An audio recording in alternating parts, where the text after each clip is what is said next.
নমস্কার বন্ধুরা, আমি রোনা ব্লগ থেকে রোনা বলছি। আশা করি তোমরা সবাই ভালো আছো। আমিও এক প্রকার ভালো আছি। একটা বিশেষ বার্তা দেওয়ার জন্য আমি এই ভিডিওটা করছি। সর্বসাধারণের উদ্দেশ্যে বলছি, মানুষকে এখন বিশ্বাস করবে না।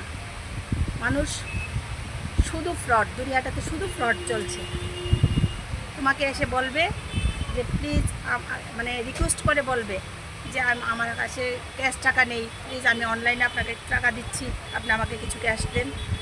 এই কথা বলে আপনার ক্যাশ করে দেখাবেও যে দেখুন এই যে আপনার মোবাইলের টাকা ট্রান্সফার হয়েছে। আসলে এটা ফ্রডভাবে তারা কীভাবে জানি দেখায় যে টাকা ট্রান্সফার হয়েছে, আসলে টাকাটা ট্রান্সফার হয় না, পুরো ক্যাশ টাকাটা নিয়ে চলে যায়। শুধু এইটা না, আরও বিভিন্ন রকম ফ্রড চলছে। তাই বলছি সবাই সতর্ক হন, সাবধানে থাকবেন। কাউকে এইভাবে টাকা দেবেন না যে আমি অনলাইনে টাকা দিচ্ছি আপনাকে, আপনি ওখানে ট্রান্সফার করে দিন, বা আমাকে একটু ক্যাশ দিন, আমার হাতে ক্যাশ নেই, আপনাকে আমি অনলাইনে টাকা দিচ্ছি। এই বার্তাটাই বলছে এখন। মানে খুব ফ্রড। এই ঘটনাটা আমার সাথেই হয়েছে, তার জন্যই বলছি।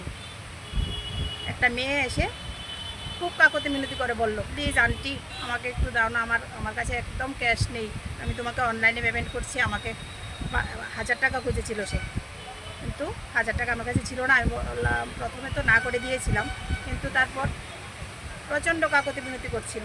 তখন বললাম ঠিক আছে 500 টাকা আছে দাও। তারপর আমার মোবাইলে ঢুকলো না, আমি দেখলাম। তারপরেও সে বলছে এই দেখো আমার মোবাইল থেকে তো ট্রান্সফার হয়ে গেছে। আমাকে একটা স্ক্রিনে আমাকে দেখালো। ভাবলাম আমার মোবাইলে হয়তো গন্ডগোল আছে। আসলে এটা আমার মোবাইলে কোনো গন্ডগোল ছিল না, সে ইচ্ছে করেই এটা আমার সাথে ফ্রড করে দিয়েছে। তাই সবাইকে বলছি, আমি ধোঁকা খেয়েছি ঠিক আছে, আর যেন কেউ এভাবে ধোঁকা না খায়।